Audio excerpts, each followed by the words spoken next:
I I literally don't know what to say, y'all. I like just like Jeff Hardy thinks. So I got no words. Just no words, man. I tweet like I got no. I don't. I honestly I don't know what to say. I don't know what to say. I mean, we all should have seen it coming. But I'm not even gonna talk about it yet. Cause I know y'all want to hear what I gotta say about it. I'm just gonna say that for last. I'm literally gonna say that for last, just so y'all can just watch through the whole video of what I gotta say about that. I'm gonna leave it at that, y'all. I'm gonna leave it at that. What I gotta say about that. Let's get the other bull out the way, because this show tonight was trash. I'm gonna make that right now. Number one. Number two, most of these matches did not make sense to me. Damn it tonight. Like, most of these matches, I'm looking at these matches tonight, I'm like, what this got to do with the Elimination Chamber? Some did, but most of these, what it got to do with anything? And why these matches even happening? Some of these. I'm watching this, I'm like this company is so clueless. Tonight they made it more apparent, man. Tonight they made it more apparent. First off, man, first match of the night, Nia Jax and Tamina versus Bayley, Sasha versus Liv Morgan and Sarah Logan. One thing about this match, four women in this match just showed that they still green as grass. Sarah Logan, Liv Morgan, Nia Jax, and Tamina. More so Tamina and Liv Morgan. No question about that. These two need some more work. And I mean more work. I'm not going to say they can't wrestle, nothing like that, because that is somewhat disrespectful. I understand that. Maybe I'm going to jinx myself and say it next week that they can't wrestle. But I want to let you know right now, I'm not trying to say they can't wrestle, but they're bad. I'm going to say that they're bad. This match made it more apparent than ever, man. More apparent. And the winner's match is Tamina and Nia Jax. So you can cross them up the win at Elimination Chamber this upcoming Sunday, which I forgot, and a lot of you did too. That's what's funny to me, man. A lot of you forgot the Elimination Chamber was even happening this Sunday, and I'm gonna talk about more about that in my preview video. I will have a preview video on every matchup and my predictions for those matches. I'm gonna save it for that. But most of the matches happening at that pay per view, it's ridiculous, man. It's literally ridiculous. Like how low this company is coming. Like it's mind boggling to me, man. Like if I'm losing my mind, y'all, I can be. I can be, man. But Tamina and Nia just show why they're not gonna win the chamber. Due to the fact that Bayley got pinned, we seen Sasha got taken to the back. She no longer can compete during the match. Bayley got pinned during the match, which means that they'll be the first to kick off the match with whoever that's in there with them. More likely it's going to be Liv Morgan and Sarah Logan. I will not be shocked if it's those two. Because by Raw saying, you know what? We seen Bayley and Sasha versus Liv Morgan and Sarah Logan for the majority of 2018. Why not give it to us again at the Elimination Chamber, right? I will not be shocked, y'all, if we see those two kick off the Elimination Chamber. Would not be shocked at all. That's it with that. Another thing we got is more repetitive, same shit that we've been seeing for months, man. And I've been one of the ones who caught on first. Honestly, I've been one of those ones who caught on to it first. I've been saying it before anybody else been saying it. Elias had fallen off the mat, and clear as day, Dudley just proved that they don't give a shit about Elias. Because if they did, they would have him come out doing the same thing each and every week. He just comes out, play a little notes, and get interrupted by whoever. He does the same shtick each and every week. How is that entertaining, y'all? How is that entertaining? And then the dudes who interrupted him are three guys who no one cares about right now. And the Lucha House Party. Now, don't get me wrong, Kalisto, all those dudes are good wrestlers. Don't get me wrong. Kalisto, Lindsay Dorado, Grandma Talik, they all good wrestlers. Don't get me wrong, man. They all good wrestlers. But nobody cares about Lucha House Party. And what do they have to do with Elias? This was just as random as could be. Why is this happening just days before the Elimination Chamber? It makes absolutely no sense, y'all. None. None. It got nothing to do with the Elimination Chamber. What did this have to do with the Elimination Chamber? Nothing. At all. So they have a little segment here, man. before me told, I wasn't paying attention most of the segment. I was actually looking at my phone. The funny thing about this segment, when Elias hit Kalisto with the guitar, that was the funniest part about the whole entire segment. Because I knew it was coming. I bet you guys knew it was coming too. When Elias was saying, you know what, I like that, Kalisto. You want to play duo with Elias? You want to walk with Elias? Because it's like, yeah, I want to walk with Elias. So next thing you know, Elias is hitting Kalisto in the back with the guitar. And you see Grandma Talik and Alyssa Dorado try to get involved, try to help Kalisto out by trying to get Elias, but Elias got away. And that's saying, we're going from that to Bobby Lashley. Unbelievable. And speaking of Bobby Lashley, man, he was at ringside with a match that we seen time and time again, y'all. And did the new era did promise a new matchup, new faces, right? Then why we're getting the Finn Balor versus Drew McIntyre? What made no sense once again. Why this match happened on tonight's show? And what's going on with Drew McIntyre? I don't know, man. It's something with Drew McIntyre. It's something not right. It feel like he just not on WWE radar right now. Right now he doesn't matter to anything, and right now he really doesn't because he got no match going on for him right now. For all we know, he might not even have a match at WrestleMania. But if he does, I guarantee you it's gonna be a multi-man match, no question, absolutely no question.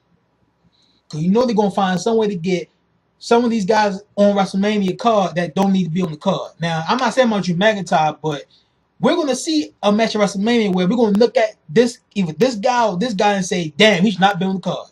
No question. It happens every year. And it's going to happen this year. No question about it. You will see it. Watch. You're going to point at somebody, you're like, damn, why is he on the card? I'm not saying about Drew McIntyre, but the guy has really done nothing.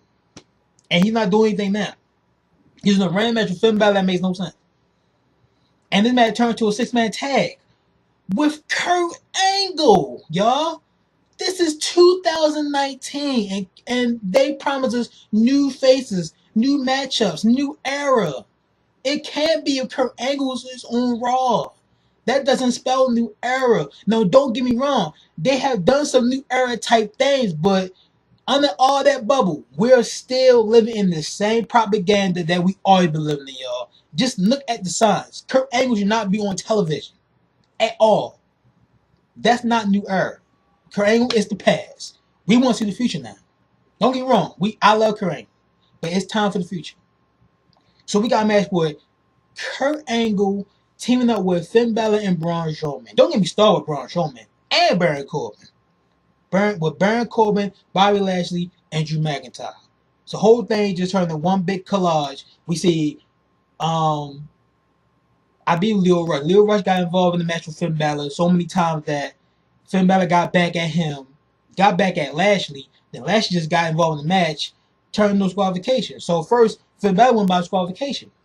So then that turns to Curran come out to help Finn Balor, which leads to Baron Corbin coming out, and then leads to Braun Strowman coming out. So what that means? The typical WWE booking, ladies and gentlemen, a 6-man tag. Wow. Same shit. Same thing. This is typical WWE booking. The simplest way they can book a 6-man tag by having guy A, guy B, guy C, guy C, guy D come out and makes a 6-man tag, y'all. Unbelievable. Unbelievable. Unbelievable. Who wins? The babyfaces win. That's it. That's it with that. One thing I did get excited for, man. The one thing I still got excited for, not just the only thing, but the one that I got before I talk about the big thing that everybody wants me to say. Kevin Owens. I'm happy Kevin Owens is returning, but you look at Raw and the state that it's in right now. Really, man? Like, do we really have faith in the WWE system that it is going to treat Kevin Owens right? Because before, what Kevin Owens was doing before, y'all, he was just getting beat by Braun Strowman, right? And then getting beat by Bobby Lashley. Which I still believe that Kevin Owens will be the guy to take the title from Lashley. I still believe that. Especially as what happened tonight. Because the fact that we had Finn Balor pin Bobby Lashley, I truly believe that Finn Balor is not going to win the title on Sunday. Because usually when that happens, it goes all the way around. And then there's in the handicap match. And that's another thing, man. I'm not even going to get into it. I really want to get on that, but I don't really want to get into it, man. I'm going to save it for the preview video, man. Just turn notification bells on, man. You're not going to want to miss it. I'm telling you, turn on that notification bell, because I guarantee you do not want to miss what I gotta say about the matches at Elimination Chamber. That's all I'm gonna say, man. I'm gonna leave it at that. So then we got a match that I'm looking at this, I'm like, why this happening?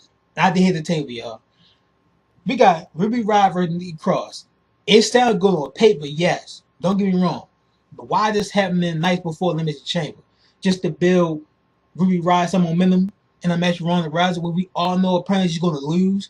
And which, by the way, this match is just as random it could be. Don't get me wrong. Gonna be a good match.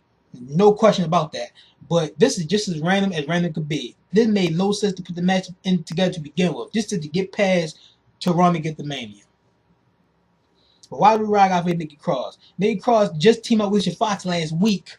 She was just in a tag team, y'all, with Alicia Fox.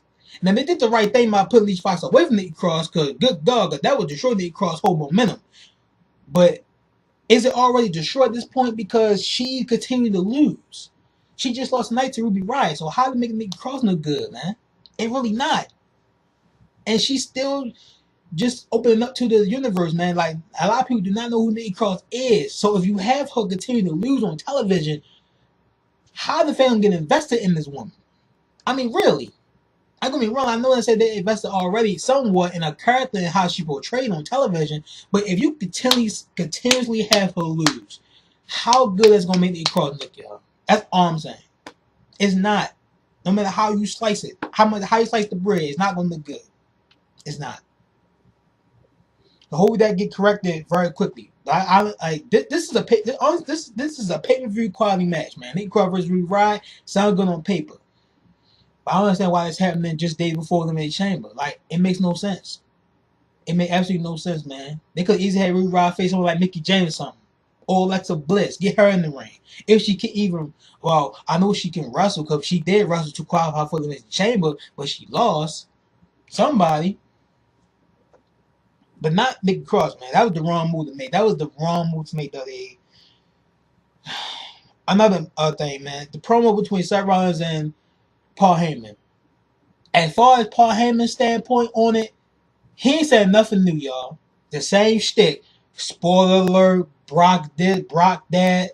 You know, you don't want to face Brock. Suplex City. Like, it's the same concept, man, with Paul Heyman. Like, don't get me wrong, man. The promo he cut was good, but every promo that Paul Heyman cut does be very, very good, man.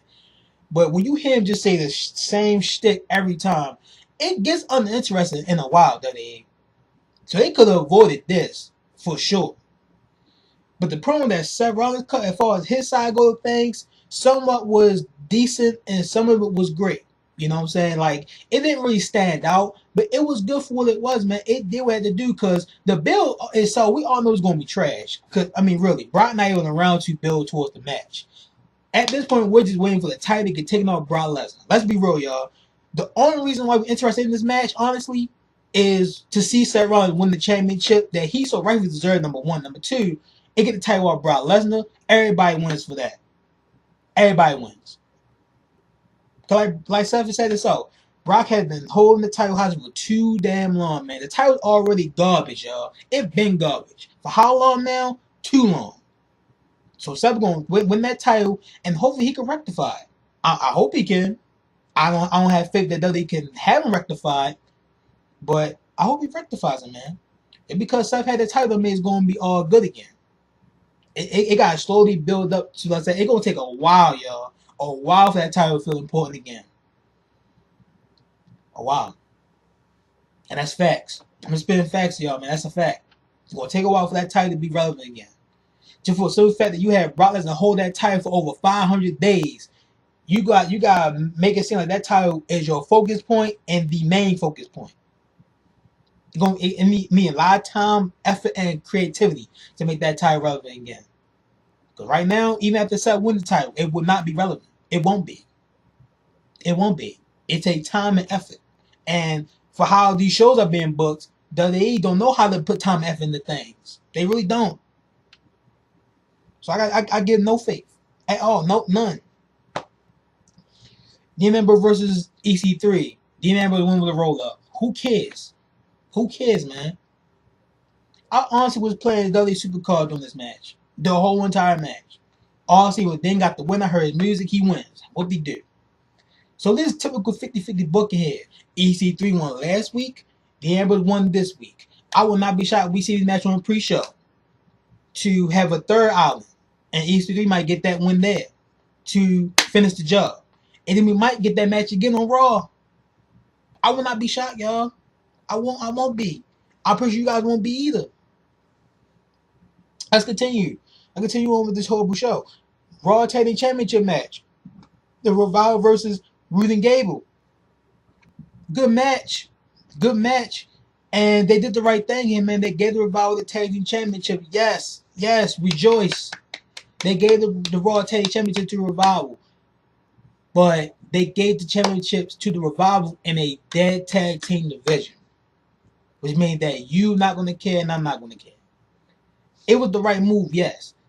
But the division is garbage on both shows. More so Raw, apparently.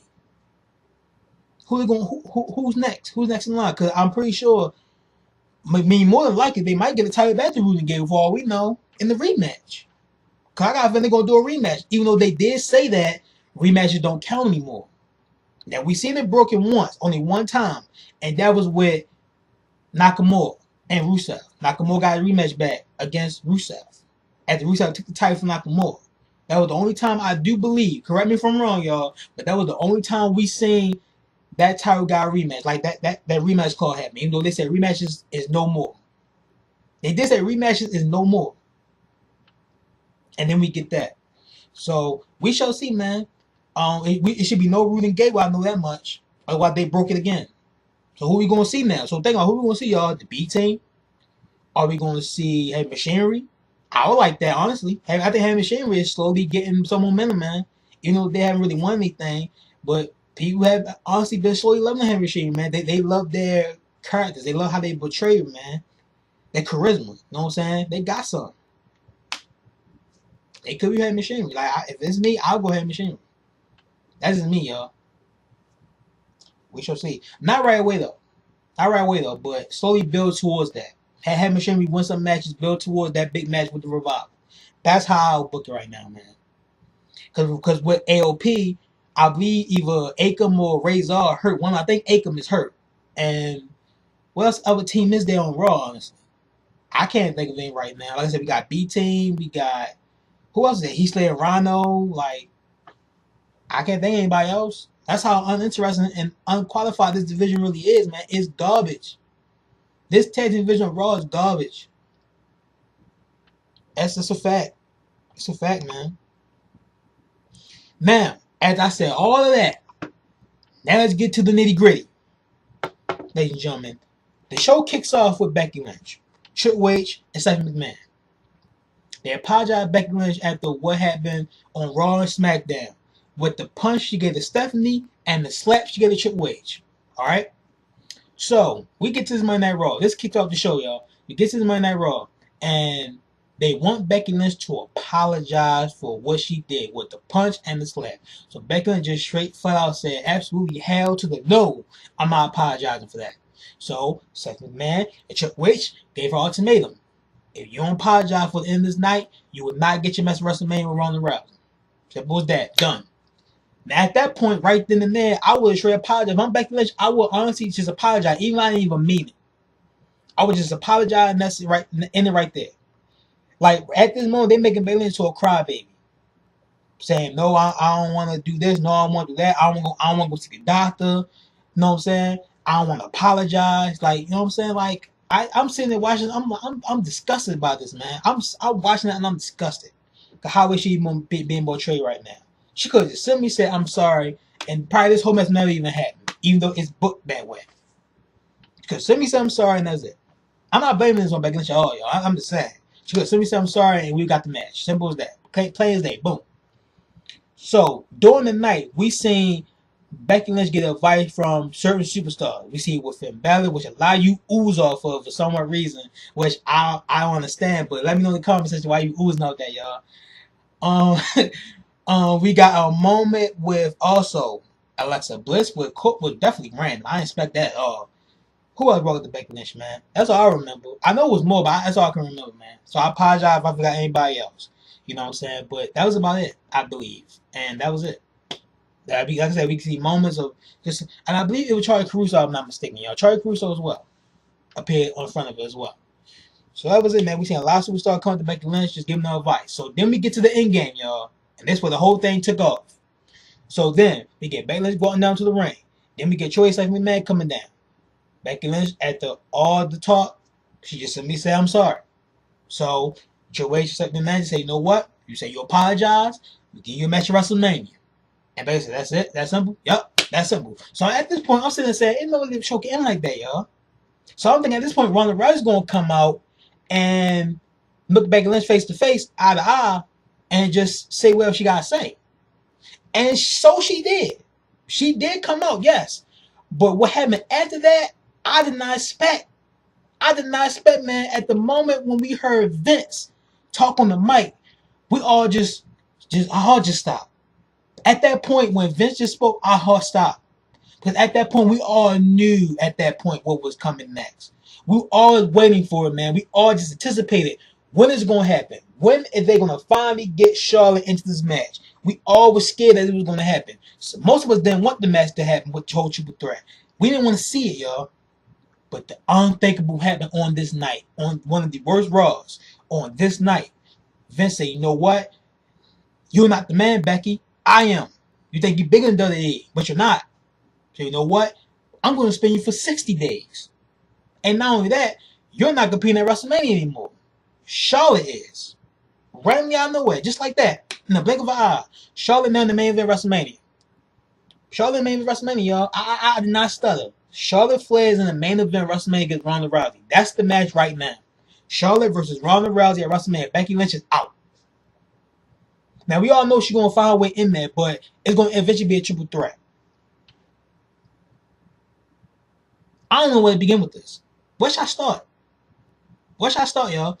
Should I talk about the fact that Becky Lynch won the Royal Rumble? Now, yes, I understand that Charlotte, she got her reasons to say that, you know what, Becky Lynch won in this Royal Rumble, so it should have been her all along. Yes, but the fact still remains. Becky Lynch won the Royal Rumble. She should go on to face whoever she wants in a one-on-one match at WrestleMania. Period. I don't give a damn what anybody got to say about this. Fact alone. Facts. You won the main event. No, I'm sorry, y'all. You won the Royal Rumble match. You should go on the face whoever you want at WrestleMania. Period. That's it. Done. So why do they got Charlotte Flair insert herself into this match again? They just made Charlotte into the top heel now, y'all, with this move. They just turned Charlotte into the biggest heel, and they just turned Becky Lynch into the biggest baby face on this show, y'all. With this move. Simple as that. Simple as that. I cannot begin to tell you my reaction when I heard this. I'm sitting there, I'm just like, I had no idea what to say to this. I knew it was coming, but I didn't expect it to be like this. This is exactly why I say I will never like Charlotte. Ever. Because of moments like this. It's moments like this I will never ever like Charlotte Flair. Don't get me wrong. I understand as a real life person, I'm sure she's pretty sweet and kind as can be. I understand that. But I'm talking about the Charlotte, the character, y'all. The character that she's being portrayed by. I will never like Charlotte. Never. I'm pretty sure you guys probably saying that you don't care. So you're Becky Lynch, Mark. But regardless of that, it's a fact. Royal Rumble. Becky Lynch won. Face whoever she wants. One-on-one. Done. That's it. It should be no other exceptions. Nothing. I don't care how it happened. It happened. Simple. Why this happening? Charlotte got her one match with Ronda Rousey. I do believe that Survivor Series, right? So why Becky Lynch can't get that same opportunity? We seen Ronda Rousey versus Bayley one-on-one. We seen Ronda Rousey versus Sasha one-on-one. We seen Ronda Rousey versus Sasha, Bayley, and Charlotte one-on-one. All three of them. So why can't we get the same thing Becky Lynch? The one that we honestly want to see fight Ronda Rousey one-on-one. But instead, nope, we gotta see Charlotte in there, right? And don't get me wrong. Here's another thing that's a kicker, y'all. We seen Becky Lynch and Charlotte for how many times? Evolution, the Super Showdown, Hell in a Cell. So there's like another repeat of that. You know what I'm saying? There's another repeat of that. We're gonna see these two mix it up again. Cause I'm pretty sure, I'm like I said, I know for a fact that Becky Lynch is gonna find some way to get into the match. Regardless of how it happens, it's gonna happen. It's gonna happen. Like, don't get me wrong, it's gonna be a good match. But this wasn't necessary. This wasn't necessary at all. The only reason why this happened because Charlotte is a Flair. And they want Charlotte Flair in the main event of WrestleMania. Simple as that. There's no other exception. No other reason. Charlotte is going to the main event of WrestleMania because she is a Flair. And they want her to be the first time ever to break some type of history. They want her to add her name in that mix. Simple as that. Simple as that. And I'm going to end this review by saying this. This is exactly why I say to myself, and I'm pretty sure most of you probably saying the same thing now. I would never be a fan of Charlotte Flair, the character, because how WWE portrays Charlotte, she get these random title matches or just these opportunities like it's nothing, just like that, for not even earning it. She did not earn this opportunity against Ronda at WrestleMania. And if you're saying that, you're a liar. You're lying. Simple as that. So you're gonna tell me what she worked hard for this? So did everybody else? You think that one not working hard? They probably working just as hard as Charlotte is. For all we know. We'll never know that. Like I said, no, I'm not going to deny her work ethic. I'm pretty sure Charlotte works very hard. But she don't deserve this opportunity for main event WrestleMania with Ronda and Becky. It should have been those two women. It should have been that moment. I don't care what anybody say. Simple as that. Becky Lynch won the Royal Rumble. She faced who she wants. Period. 101. No exception. Nobody else should be in that match besides Ronda. That's it. I'm done. I'm done. And you know what's funny? A lot of people is just saying, screw this company, they finish. And if they and I'm gonna tell you right now, if anybody who say that, I don't blame you. I do not blame you. Do what you gotta do. Do what you gotta do. That's it, I'm done. Like, share, subscribe, turn on the notification bell for my preview Elimination Chamber video coming up this week. SmackDown review coming up tomorrow. I got that in store for y'all, man. That's all I gotta say. Until next time. Peace, y'all.